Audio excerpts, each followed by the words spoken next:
अब लोग अक्सर पूछते रहते हैं कि जी बारानी पे कितना है, जो सैराब की जाती है उन पे कितना है उशर। तो जो बारानी है उन पे है 10वां हिस्सा, ये याद रखें, उन पे 10वां हिस्सा है। जिनको सैराब किया जाता है, टरबाइन, ये ट्यूबवेल वगैरह, या जो जिससे पैसे लगते हैं वो पानी दिया जाता है, तो उसका 20वां हिस्सा है। हर जो 20वीं आपका वो जो गट्टू होगा वो आप ज़कात के लिए उशर के लिए अदा करेंगे, और जिनकी बारान है वो हर 10वां अदा करेंगे।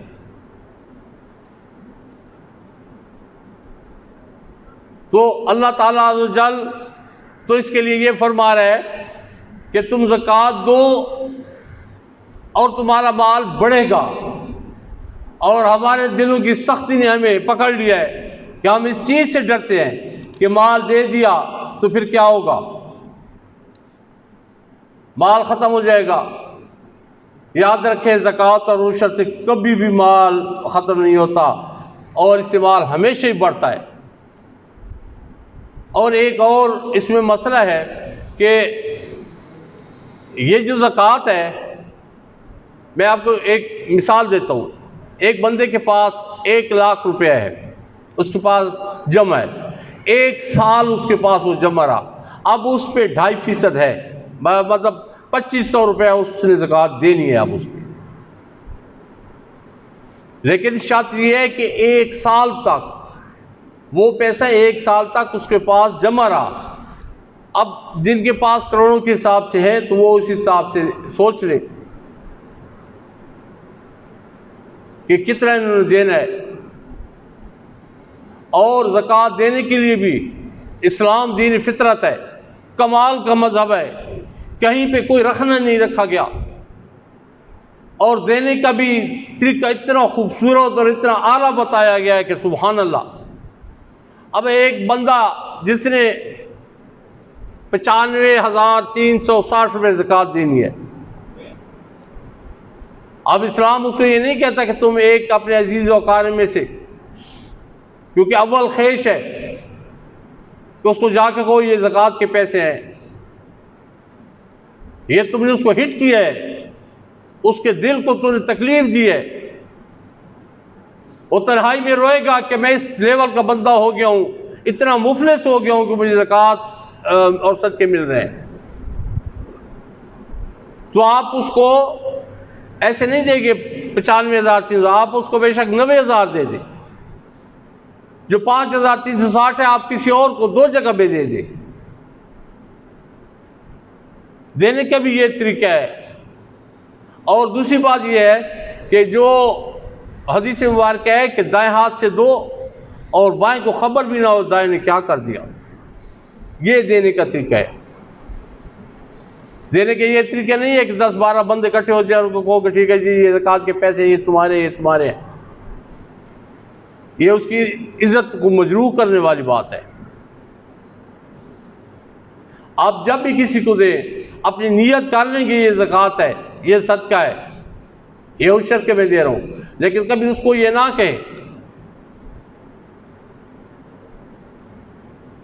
ये अलबेक वाला सऊदीया में, अलबेक वहाँ पे वो एक चिकन ब्रोस्ट है, और जो लोग उम्र पे गए या हज पे गए उनको पता है वहाँ पे लाइन में लगना पड़ता है। जब वहाँ उनकी शाख पे जाए तो लाइन के बगैर नहीं मिलता, काइन मिलते हैं और वहाँ से वो फिर लाइन में खड़ा होना पड़ता तब मिलता है।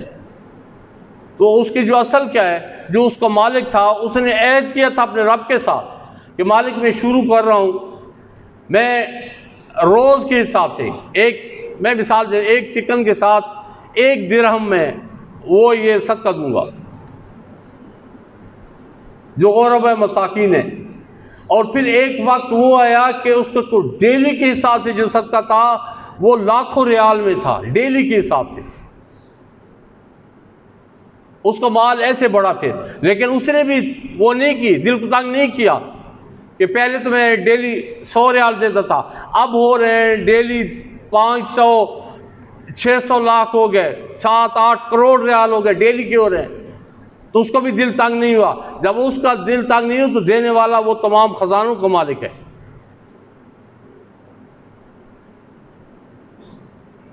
तो इसलिए ये जो उशर, हाँ एक और बात है, ये उशर और ज़कात ये सादात पे नहीं लगती, ये ज़हन में रखना है। कोई सादात घराना आपके कुर्ब जवार में है या गरीब है, आप उनको कभी भी ये ज़कात, आप बेशक ये है कि उनको ना भी बताएं, लेकिन आपके दिल में ज़कात ये, फिर आप गुनहगार हो गए। क्योंकि मेरे आका पाक सल्लल्लाहु अलैहि वसल्लम फरमाया, ये मेरी उम्मत का मैल है जो मेरे ख़ानदान के लिए जायज़ नहीं है।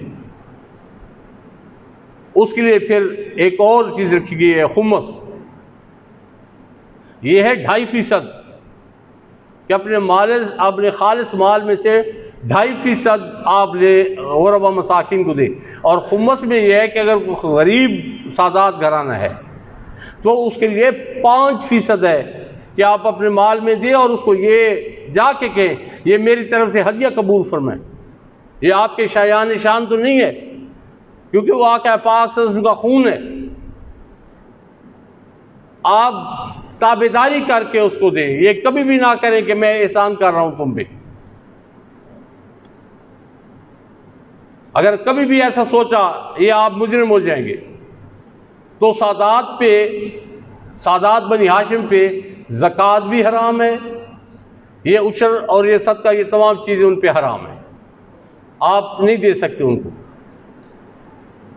अगर कोई सैयद हो और वो ले रहा हो तो फिर सैयद ही नहीं है।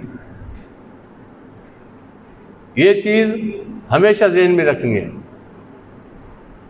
तो ज़कात इससे माल बढ़ता है, जो सदका है इससे माल बढ़ता है, इससे बलाई टलती है। वो एक अल्लाह ताला का वली बेईमान जगहों से गुजर रहा था,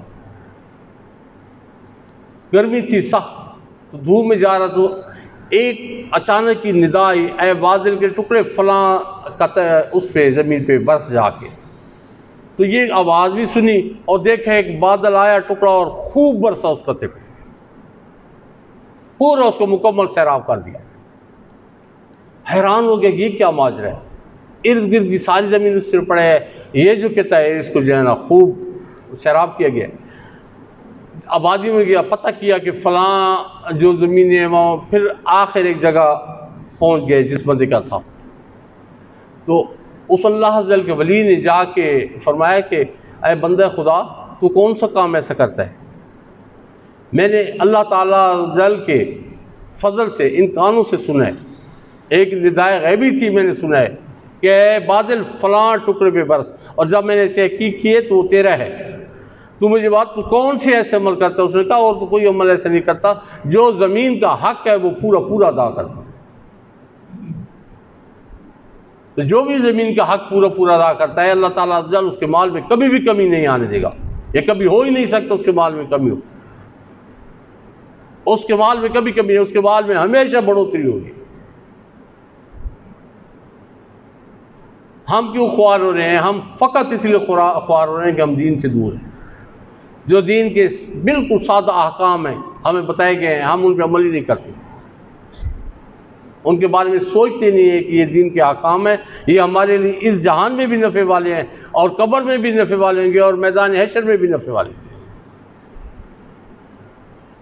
अल्लाह ताला अज़्ज़ल हमें दीन मतीन की समझ अता फरमाए और उस पर चलने की पूरी पूरी तौफ़ीक़ अता फरमाए। वमा अलैना इल्लल बलाग़ुल मुबीन।